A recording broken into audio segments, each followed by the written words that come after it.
We're live. All right, it's Thursday afternoon at 2. I'm Joe. I'm Jason. This is Joey, and it's another live training session. We're really excited this week to talk about hiring, onboarding, and firing. Joey, how you doing? Good, man. Good. How are you?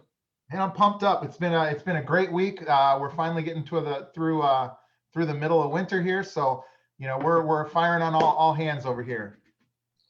Yeah, it's a good one too because we always talk about scaling your business, but what are the steps to actually acquiring the team that you want, right? Or not just acquiring, but maintaining that team, which firing is a big part of protecting your team. So this is going to be a fun topic for us.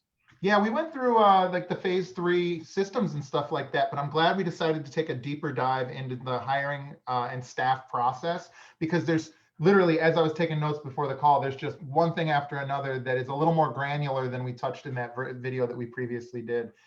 So just to jump right off, we're going to start off talking about hiring. Talk to me a little bit about like your general, and I'll get into detail so you don't have to go super deep, but your general like hiring point of view. I know sometimes we talk about drafting versus trading. Why don't you kind of give us your general overview, like your philosophy on hiring staff? Yeah, I mean, the way I do it is I place ads, right? So this is for all positions, right? I place ads and I'm as aggressive with it as if I was trying to acquire customers, right?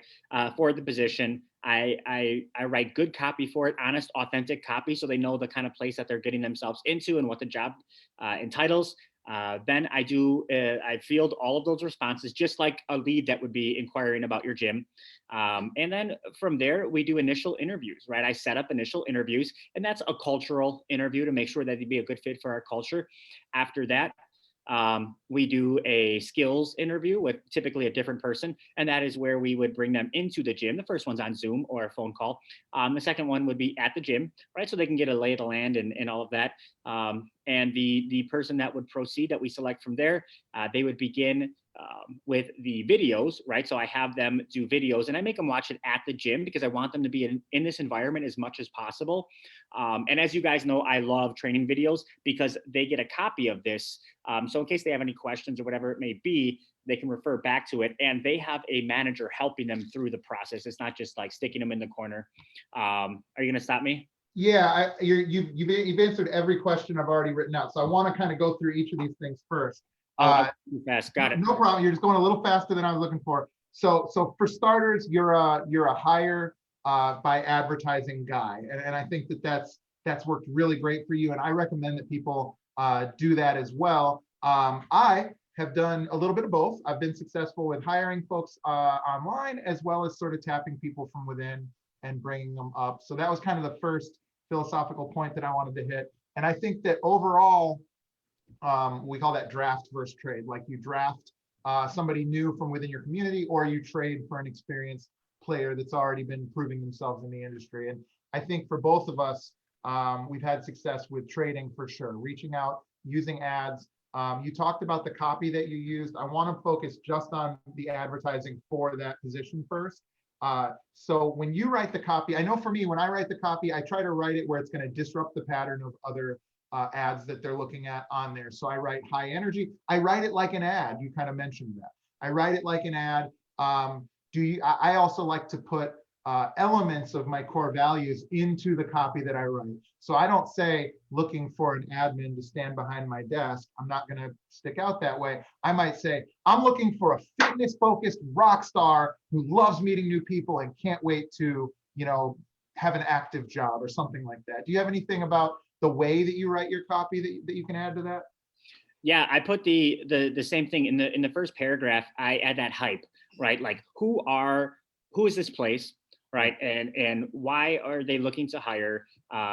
So it'd be like community, transformation center or gym that is growing rapidly and looking to add to our dedicated team of high energy, whatever. Be as descriptive about your company. Yeah. You want to get it across if you're a global gym or a mom and pop, right? Yeah. You want to get as much of that across. And then what I do after I've gotten that across is I drop the 4 R's document below in the text. And that way it goes over the role It goes over the requirements of that role, the responsibilities that they'd be doing every day, and the results that I expect from them, right? And that way, if they're not cool with any of that, then don't apply in the first place. Don't waste my time, Yeah. right? So if they're like, well, I don't see myself doing these responsibilities every day, or I don't like the pressure of having to close 50% of whatever, great. Don't apply for this job. Yeah. So I put that in there. But I give them the who is this first, not just the business end of it. I love that. A couple of quick little questions about that. Where do you put these advertisements? I know that I was working with somebody last week on this exact question who had been advertising for an admin. It was Max, was advertising for an admin, and he put it in like the administrative section.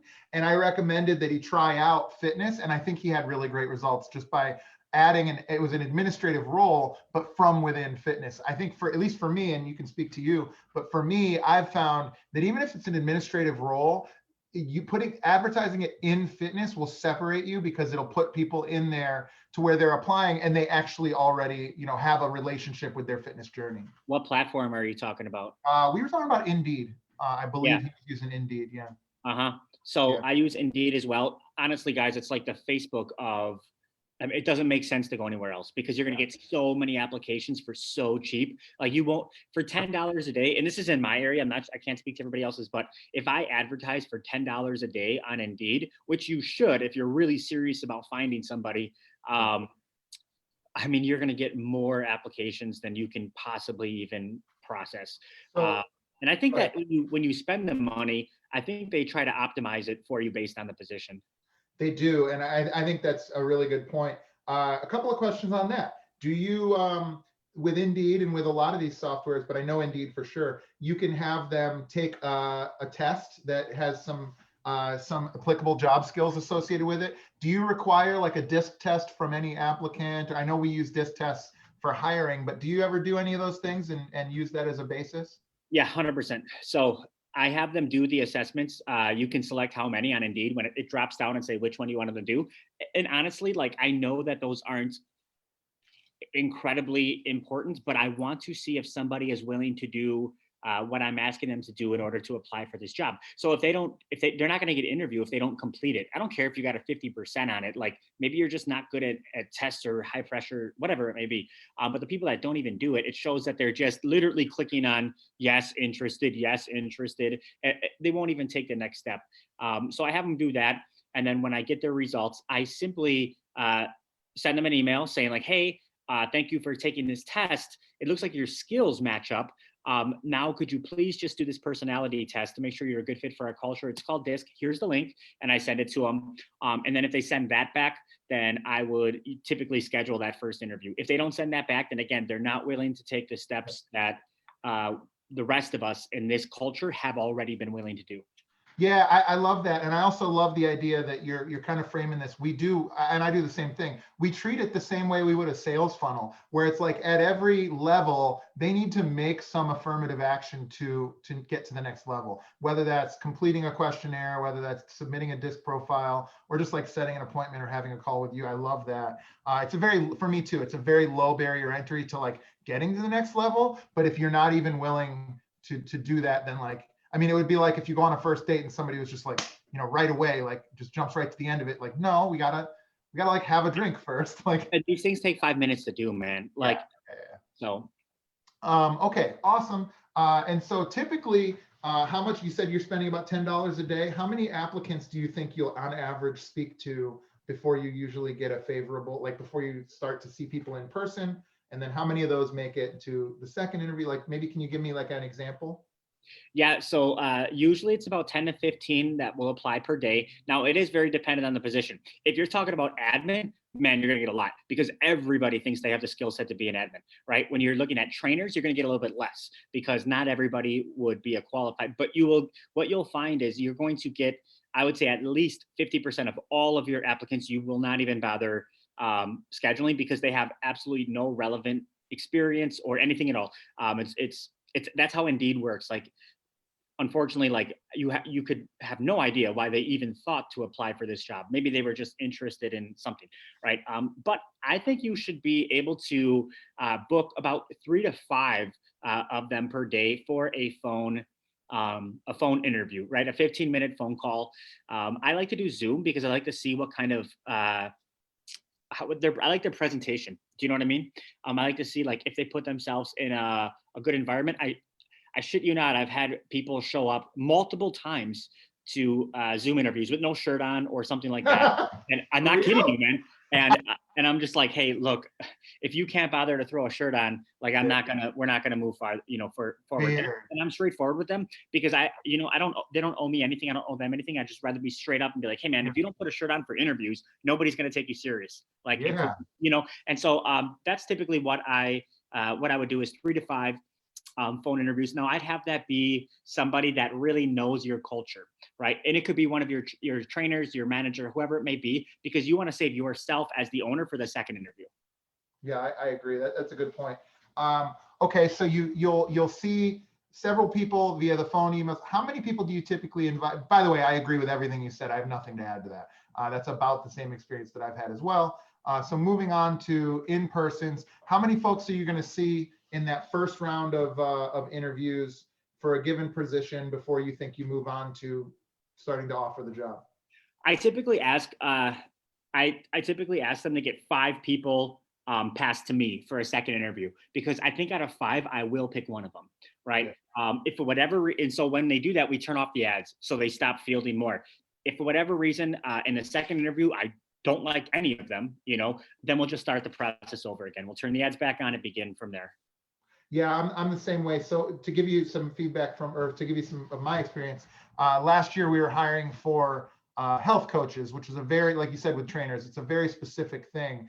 And I think we interviewed over 20 people in person. We had probably 100 job applicants. We interviewed about 15 to 20 people in person, and we ended up hiring 3, and 2 of them very quickly shook out, and we went through like rigor. Yeah. So it can be, depending on the specificity of the job, I guess is what I'm getting at. It can be really challenging to get down to that right person. And then that third person, was with us for the entire last year. So like has been pretty successful with it. So yeah, and that's probably the ideal way. I have a lot less patience, man. I'm just like, look, like I can't sit through 20 interviews. I don't like, it's not what excites me, and so I have I definitely have hired the wrong people and had to start the process over again.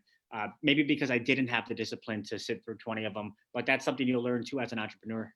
Yeah, I think in that case, because it was a nutrition coach, it was my admin was very passionate about it, so she did quite a few of them. So when you do have these opportunities after they get past that initial just like cultural fit phone conversation, when they're there in person, I'm going to share mine, but do you have any like what types of questions are you asking? Is there a theme behind it? I know I'll just say mine is, what I like to do is I take my core values for my business, and then I've written a sheet of questions that are designed to reveal if they fit the core values. Do you have any kind of like nuggets about the types of questions that you ask in that first in-person interview? Yeah, so I use my standards as a framework, right? So I'm already going to assume that whoever they talked to before already thinks they would be a good fit for our culture and they'd mesh with the rest of our team. So then what I do, and that we track our standards on this. Hey, we have a scoreboard behind us. So we track, we track our standards on there. So I ask them situations that would violate our standards. Do you know what I mean? Like, hey, have you ever been, late for something, pretty standard stuff, or, situational stuff like, hey, look, if you picked out your favorite playlist, right, for the workout, but then one of the members said that there was something on there that didn't agree with them, like how would you handle that? Right? Would they take ownership and change it? Or would they say, well, this is what I picked out? Or, I got to ask Joey or what, like I ask them a lot of questions that would be in violation of our standards, because I'd rather not have to teach all of those if possible. If they're able to make the right decision right off the bat, that means it's intrinsic to them, and so that's usually how I would get started with that. Was that your question? Yeah, no, that's a perfect answer. One thing I would add is that we like to do, I've had a lot of success with, I like to ask them a question about how they would solve a problem that they have no way of answering on the spot.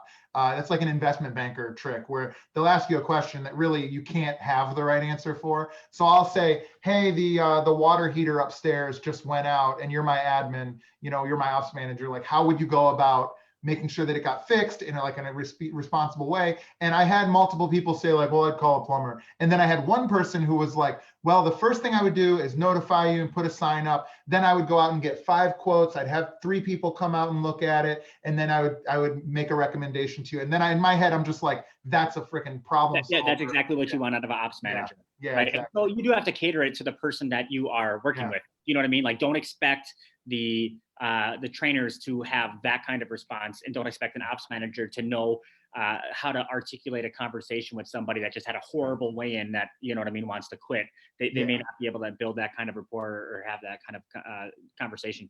Yeah, so that's hiring. I want to move on to onboarding here soon, but I think the fine point at the end of it is I like the term GWC. So once somebody is a cultural fit, are they GWC? And this is something from the EOS book that I read, Traction, and that you read as well. Do they get the job? Do they want the job? And are they capable of doing the job? In other words, like, do they understand what we're asking them to do? I love the idea of using that 4 hours document right at the beginning. So they have an idea of like exactly what they're going to be doing day to day, exactly what you're going to ask from. Like, I got to tell you guys, working for Joey Huber is awesome because there's no uncertainty. And if there ever is, he fixes it, right? So if you're that type of owner, then you can get in a situation where, okay, do they get it? Do they want it? They need to want to be doing this thing. This should not be their fallback plan, right? And are they capable of doing it? You need to make an assessment, even if they love the job, even if they think they understand it. Is this person really going to be capable of executing on this job, solving the problems that are going to arise without having to like come to me every single day, right? Yeah, and if you know, it's just as much your responsibility to ensure that too, because you're doing them a disservice if you hire somebody that isn't capable of doing that role. They're going to feel defeated. You're going to have that tough conversation with them about them not, which we've had, but why put them in that position in the first place, right? So yeah, I couldn't agree more. Yeah, I couldn't agree more. And like the thing I always think of is you can't ask a fish to fly, right? And so sometimes you just have the right culture fit, but they're in the wrong seat. You're asking them to do something. I had a salesperson who just honestly was not good at putting people in a situation where they had to make a difficult choice and holding them accountable to that and being persuasive. They were great as coaches, but they just were not able to do it. So they were not capable of that job. And to keep them in that position would have been irresponsible and probably not pleasant for anybody, right?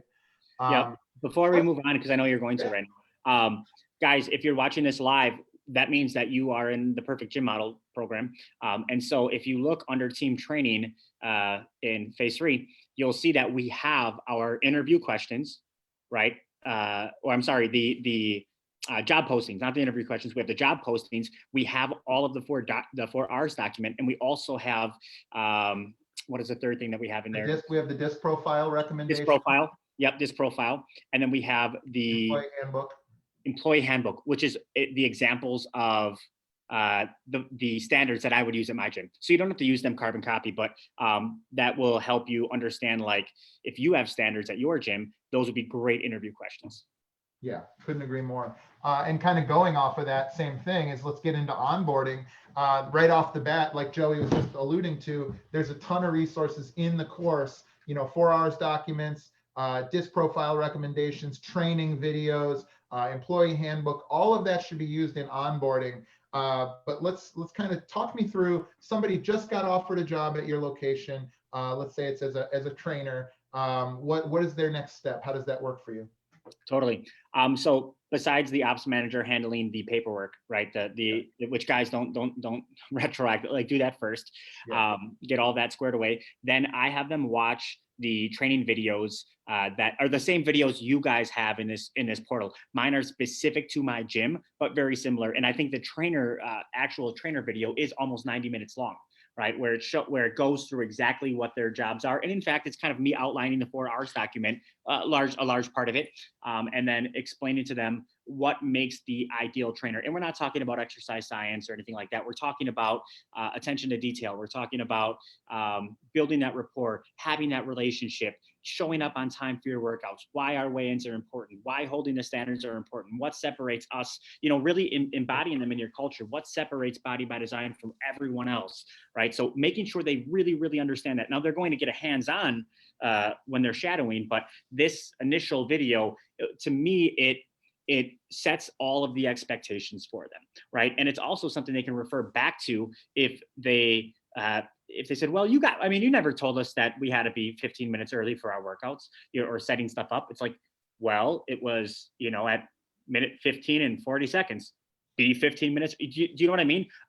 It gets rid of that. Well, I'm not sure that we talked about that if for whatever reason there ends up being problems down the road. Yeah, over and over and over again, when it comes to leadership and management and like having a team that's out there winning for you versus one that's confused or losing, like the more and more I've talked to hundreds of gym owners and had this conversation many times with you. And the thing that I see is if there's a vacuum of information, if you're not providing them context and clarity and direction, that's when things go wrong. And so, I think you're maybe the best I know at making sure, hey, there is absolutely no ambiguity about what the expectations are going to be, how you can win. And the positive side of that is it's an easy A. It's easy for me to know how to come in and work at your gym and win versus somewhere else where I might feel like, I don't know, am I supposed to be volunteering? Am I supposed to be helping out with this? Am I supposed to be doing that? I didn't know that you wanted me to play that particular playlist or whatever it might be, right? I feel like, with a system like ours that we've implemented in our gym, in your gym, and in many gyms across the country, having just staying on top of being clear with these folks conditions them, number one, to view you as a professional, but number two is like to know how to be a professional within your organization, right? Yeah, your ability to set expectations, is a direct reflection of your leadership. And it's how you garner a team of people that want to come in and crush it every day versus a team of people that want to come in and just not fuck up.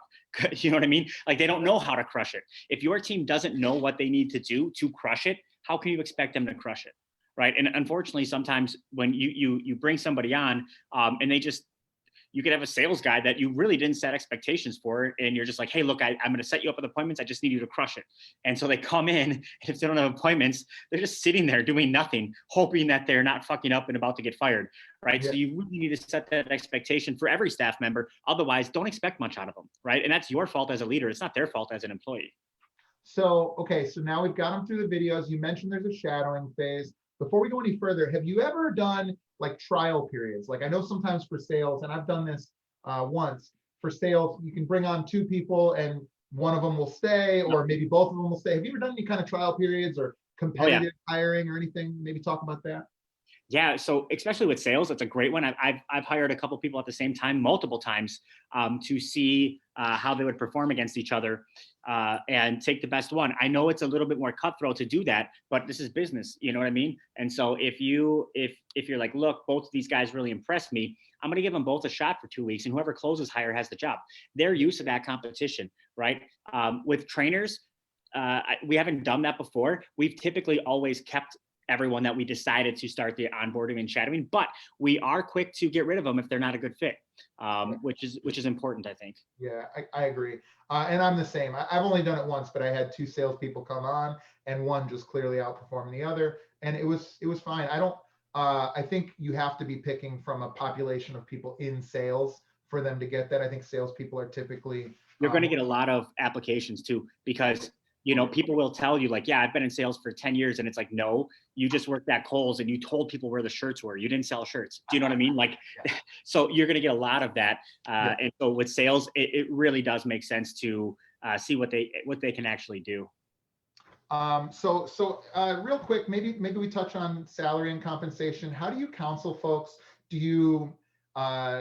How do you go about setting up somebody with their incentive and salary? Is it all cookie cutter? Do you work with that person? How does that work for you? Well, you know that we do things a little bit different than I think the standard industry. I believe in paying above industry average, and that's worked out pretty well for me so far.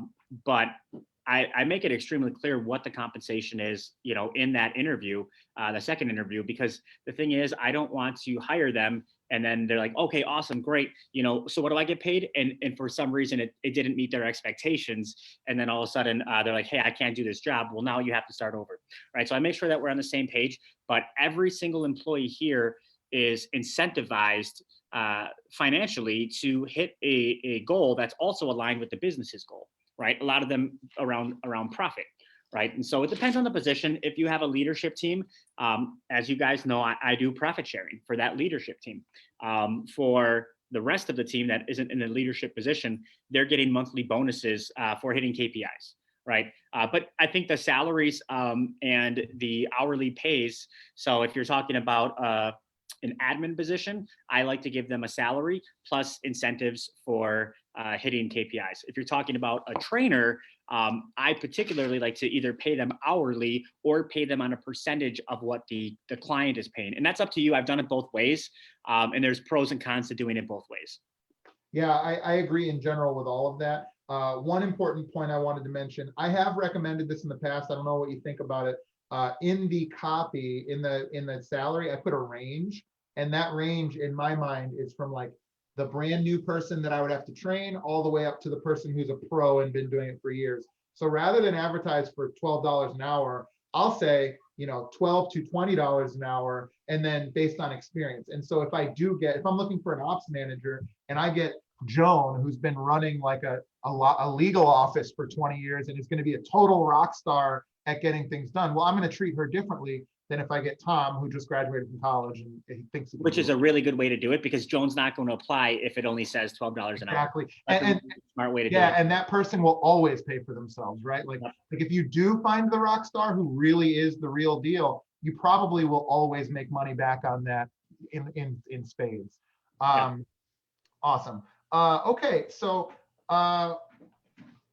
I want to bring attention to what you called attention to already, and that is the scoreboard. But that scoreboard essentially is showing your staff day in and day out exactly how to win, right? And you're showing them how to work towards those incentives. So it's one of those things that for one reason or another, I see over and over again, people will implement some of what we do and they don't do the scoreboard, or they don't do this, or they don't do that. The scoreboard in particular is just such a great way to keep people on task, and so that there's no ambiguity, and there's even a little competition. Trainer Tom got 40 points, or got these numbers last week, and so I'm going to make sure that I step up and achieve those goals this week. I just wanted to make sure we covered that, because you got two scoreboards behind you. I don't know if you realize you got two. We updated them. We have a new scoreboard. I should I'll drop a picture in the group, but we updated a little bit, and so this is the one that came down. Awesome. That's great. So let's talk about firing. So before we get to firing, there's obviously usually going to be some indicators. Do you have any kind of like cadence for counseling or procedures for documentation when a staff member isn't performing up to standard?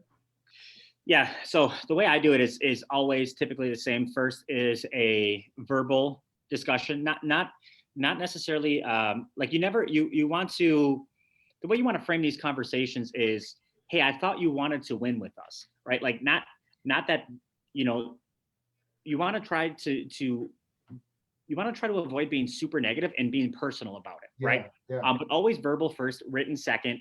So it's like, hey, we just talked about the fact that you have to wear your shirt, 2 weeks ago. I'm not sure what's happening, but now I want to give you a written notice, because, maybe it's something that'll be a reminder of like, these are the standards that we have here. Right. Yeah. And in reality, you need that written thing, at least, I would say state by state, but in Wisconsin, if you're gonna let somebody go, and they're going to say you let them go for reasons that you did not let them go for, you have this written thing that you can submit. So I highly recommend always doing that. The point of writing it up is not to make them feel bad. The point is to cover the downside, protect your ass as a business, right? Because they could be long gone for, and only were employed by you for 3 months, but they could wreak a lot of havoc on your business if they say that you unjustly let them go or something like that. So of course, first you would have a verbal like talk with them and say like, hey, we're trying to win here. And obviously when you do X, Y, or Z, whatever they did, it's really hard for us to win. And here's why. You got to make sure that they understand why. And then of course, if they do it again, that's when you break out the writing. And for me, third strikes out. Yeah, I'm the same way. I think maybe the only thing that maybe I do probably the same as what you're talking about, but it's really important to me that like, hey, you chose to work at my location of a gym. This is not, investment banking. You're not out there making $1 million a year. This should be a job that you love. This should be a job that you come to amped up. And when I hired you, you sounded like you loved it. So has something changed? Like, is there something like what's because a passionate trainer or ops manager or salesperson, it doesn't really matter the job. They're all, at least in our organizations, I've met your team, several of them, and they're all freaking amped to be there. My team, they're amped to be there. But once in a while, I got to talk to somebody and be like, provide that evangelism again. Hey, remember when we talked about how passionate you were about your remote coaching clients? Yeah. All right. Well, do you think that it shows passion that we're not reaching out to them on the regular cadence, or like you can really build back like the bridge back to like you said, I thought we were trying to win here and we're not acting like winners. And so it's impossible for me to help you if we're not what's the disconnect? And a lot of times that verbal talk is enough to get them knocked back online. And for some, I have a couple of coaches that are excellent coaches. And it's like once every 3 months, you could set your watch to it. Once every 3 months, you just got to kind of look them in the eye and be like, hey, remember why you're here. And then they go, God dang it, you're right. And then they're good for 3 months, Yeah, exactly. And it takes time to build that team. Like, it doesn't happen overnight. And Yeah. so I think if you follow that process, the natural people that don't belong there will weed themselves out, right? Because they won't respond well at all to your if somebody's uncoachable or they're unable to take ownership of anything, that's going to naturally weed them out of your organization, and Yeah. which is probably what's best for everybody involved. Well, and one thing to kind of point out is we talk about just information and clarity. You probably don't want your roles to be defined in such a way where only the best performers are going to be able to succeed in your organization, right? And I think one of the things that you've done really well and that we do as well is we provide so much clarity and so much structure and training to our staff that a lower quality candidate can become a higher quality employee. And so again, like if you feel like, sometimes I hear it enough on the calls that I want to make special mention of it, where people will be like, I just feel like I can't find anybody who can do what I do. And the reality is, you're right. You're not going to find somebody who creates their own job role and creates the structures and systems, because you are exceptional as the entrepreneur. That's why we need to provide the training and the structure and the 4Rs and the employee document and the scorecard, et cetera. It's not intrinsic to them. It's not, you know what I mean? It's not built into them. That's why you are the entrepreneur, and you have to just be self-aware of that, right? And say, well, I have to do X, Y, and Z because they're not going to get it as quickly as I do, Yep. right? Which in some cases, we've provided a lot of that training so you can, hand it and systemize it, but don't get mad at people for not getting it right away, or don't Yeah. if you expect to find yourself in the Indeed pool, you're going to be waiting a very long time. Yeah, you can't have it both ways. You're either exceptional or you're everyday people, right?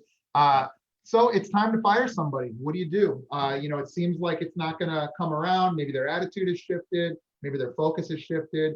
What are the steps you take? By the way, I wanted to put this in the last one. We're not legal experts. We definitely recommend that you look at your local laws as far as hiring and firing, but it's time to fire somebody. What is Joey going to do? Yeah, violence. No, I'm just kidding. So when it comes time to, when it comes time to let spit up my keyboard. No. Go ahead. It's typically always one of 3 reasons that I've ever let somebody go, right? The first one would be just a simple lack of communication. And that could be on you as the entrepreneur, as the leader, right? You were not able to articulate to them what you needed them to do. So of course they were unsuccessful at doing that thing. A simple breakdown in communication can lead to needing to let somebody go, right? The second thing would be a lack of skill set. They simply do not possess the skills to do what you're asking them to do, to accomplish the mission, to hit that goal, that KPI. They do not have the right skills in place, right? And so, unfortunately, you are not going to be able to correct that issue. The final thing is a lack of motivation. They understand what you want them to do, right? And they have the skills to do it, but they're just simply not motivated. Now, all of these things come back to the leader, right? You are the one that acquired them. You are the one that trained them. You are the one responsible for all of this. If you have to let somebody go, chances are there's something that you could have done. If they're unmotivated, you did not incentivize them properly to be motivated, right? And so you need to first look at yourself and then learn from that so you don't do it again. But Yeah. nonetheless, this person is typically going to be very hard to recover. So at this point, it makes sense to do a clean cut and then, fix those mistakes the next time through. When it comes to firing somebody, I always recommend doing it in person, right? Having that tough conversation, because you owe that to them, right? And so a lot of people are uncomfortable having tough conversations. I would say the first thing is, if you want to be a successful entrepreneur, you need to become comfortable being uncomfortable, right? And so practice it, put yourself in those situations, because it's never going to go away, right? But then, yeah, you sit down with them, you explain with transparency exactly why you no longer think they're a good fit for your organization, and then get it all on paper, because again, you might need this, right? You might need this when it comes to them saying he fired me over my race or something like that, and you can say, whoa, hold on a second, we had this long conversation, you signed right here. Always get them to sign, you signed here agreeing to it. Like, do you know what I mean? To protect yourself as a business, right? So I don't know if you do things any differently than that, but to me, typically nobody's surprised when I have that conversation with them, because we already had those two prior conversations. Yeah, and I know we share a connection with the extreme ownership kind of philosophy of like, I take ownership of everything that happens within my organization. Now, I do want to say that sometimes the ownership is, well, I should have fired that person, or I shouldn't have brought that person on, Yes. right? Because it's not to say that every lump of clay can be turned into a statue, right? Like, in some cases, the ownership that I feel, like, I look back on the people that no longer work in my organization, and I can tell you the 3 or 4 where it was my responsibility. I mean, I did not put them in a position to win. I didn't give them the training they needed. I didn't incentivize them correctly. And I also look back at the 2 or 3 people that were, it was them, but it was still me for not recognizing that they weren't the right fit, right? But in general, absolutely, I do it the same way. I typically always would do that in person, because like you said, not only, it's not good enough to just be comfortable being uncomfortable. I think that's excellent way to phrase it. But also, you cannot get sucked into what very quite might go kind of south. You can't. We are very emotionally tied to these things in our heads and in our hearts. But as the gym owner, as the leader, you can't allow whatever that discourse might be to drag you down to the level of the person who's being fired, right? Yeah, it's working on your emotional intelligence a lot, right? And not letting that dictate how you conduct your business. Yeah. Right, which is difficult to do. It's probably the hardest thing for me to do as an entrepreneur, is continually working on that, because it's not natural you can't just be natural to how you want to be. You have to navigate situations and conversations to do what's in the best interest of the company. Another reason is, like, let's say you adapt your model, right? It's possible that the employees are not going to want to make that adaptation with you or make that change with you. But that's something, as the owner, you have to be aware of when you're deciding to make a change. You have to be aware that maybe not everybody will go along with it, and it's not their fault. It's your fault, because you're the one making the change. Now, hopefully you've hired an adaptable team, right? But nonetheless, like, you can't say, well, I want to do this, but my team won't do it, right? Well, then you don't have the right team, right? Because they're not, or you're not, or maybe you do, but you're not able to articulate why that this mission is more important than the previous one, or whatever it may be, right? And it's a skill set that you need to get as an entrepreneur. But nonetheless, I hate firing people. It's never something I enjoy doing, and I try to avoid it if I can, by training and having conversations and all of that. Yeah, I'm with you. I never like to do it. I would say if I have one clear fault to myself, is that I typically haven't fired as fast as I would like to. One thing I give people advice, because I'm on these calls, Joey, and people are like, well, I think I can work with him, or I think I can work with her, or whatever it might be. And sometimes I'm just like, look, just so you know, like, I've seen it enough times in my business, as well as in dozens of other people's business, where when you kind of already know. And so you probably really, should yeah. just take action, It's really hard to coach that too. It's really hard to coach that, because it takes getting to a certain level to understand, like, look, if you don't cut the arm off, it's going to kill the body. Like, you have to realize that. But a lot of times leaders, because they're so focused on developing others, they think anybody can be over time changed, right? It's not always the case. right? And ultimately, it's important to be able to distinguish that, because it can literally, make or break or save your business. Because if you allow a virus to spread, sometimes it's just too freaking late. Yeah, I have, I call them high beams of hope. I have high beams of hope. And that is like, whenever I meet somebody, I always see the best in that person. And like, it blinds me to the detail that I might be ignoring. Like I've said a bunch of times, and I'll continue to scream it from the rooftops, but developing my core values in a real and meaningful way allowed me to look in the past and be like, oh, son of a bitch, that was the thing. And I could have seen this coming. Or when I hire new people, it's like, oh gosh, they're this and this, but they're not that.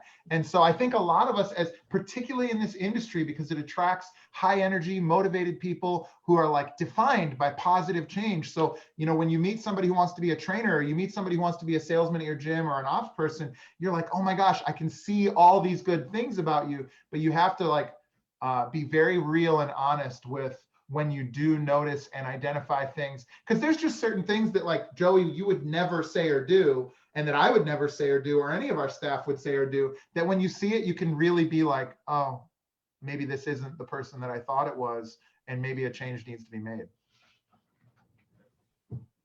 We're breaking up Exactly. a little. Sorry. Okay, so I got your back. Oh, technology. Are we good? I think we're good now. Okay, awesome. So any other kind of final thoughts on the hiring, onboarding, or firing process? The only final thought that I would say is, guys, don't be afraid to spend the money to properly onboard somebody. That's where you make or break an employee, right? So have them go through the training and pay them for it. Have them shadow somebody, right? And pay them for it. 7 days of shadowing. Have your trainers shadow them when giving one-on-one and group sessions, right? And then pay your trainers for it, right? Because that experience, that hands-on experience, is something that will set the tone of how well they'll perform, in the long run. So don't be like, well, I don't want to pay somebody to just sit there and watch. They're not watching, they're shadowing. Right, they're giving critiques. It's so important, and we have the ability to do that. You don't have that at every job, right? And so I would say, an onboarding process should take, anywhere from 10 to 15 days, right? The way I do it is 2 days of videos, like 1 day of paperwork, 1 day of watching all the videos, right? 5 days of shadowing your best people. I like to rotate them around, and we do rotate them around so they see how everybody's style is a little bit different. We're talking about trainers right now. And then 5 days of my trainers shadowing them over one-on-one sessions. It's not awkward.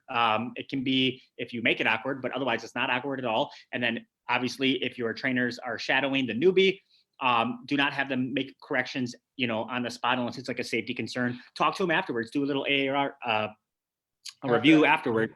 Yeah, and say like, look, you did really well at this, but your energy was super low, and so and so, like, you let them stop at 10 reps, they could have easily done 20. Like, part of our job is to get the most out of them. Like, and your trainers are able to say that, and otherwise, how would they ever know that, right? Depending on the level of how long they've been doing it for. But that would be my biggest suggestion when it comes to onboarding is spend the money, spend the time on doing it right. Yeah, because if you do just let the wrong people in, it'll be 4 months or more before you even realize it. And you will have wasted a lot more money in that scenario than if you just 100%. Or quit over it or whatever it may be. Yeah. One other thing I wanted to add that doesn't, fit at the end necessarily, but especially if you have colleges nearby or schools nearby, you can take advantage of internship programs. I've done internship programs multiple times throughout the last 10 years that we've been open. I wouldn't recommend necessarily that that's what you rely on exclusively, but it is a really great resource to get people in there that think they want to be in the fitness world, that think they want to be in the coaching world, or whatever it may be, and they can get college credit for it. And it's a really great way too to level up your ability to train and onboard people. Because let me tell you what, you don't remember, I don't know if the people watching, you don't remember how crappy you were at stuff when you were 19 years old, but those guys need a lot of guidance and a lot of help. And it can help kind of improve you as a leader and as a teacher. Absolutely. And we've done it too. We've done it multiple times. Yeah. Yeah. Well, that's all I have to say about hiring, onboarding, and firing. Any last words, Joey, before we hop for the day? No, I mean, I think we covered a lot, guys. If you are interested in what we're saying, or it's time for you to hire somebody or fire somebody, whatever it may be, make sure you check out the team training, okay? And even if you've already been through this program for quite some time, but you never gave your team the access to some of the training, this is white label training that I created for you that you can just give to your team. Or re-record yourself if you don't want my voice or me talking to your team. You simply just click on the links, and at the top there will be a URL, and it is a Google Drive URL that you can simply send to them without giving them access to the course. That's all I got. Thanks for watching us, guys. Thanks a lot, guys. We'll see you next week. See you next week.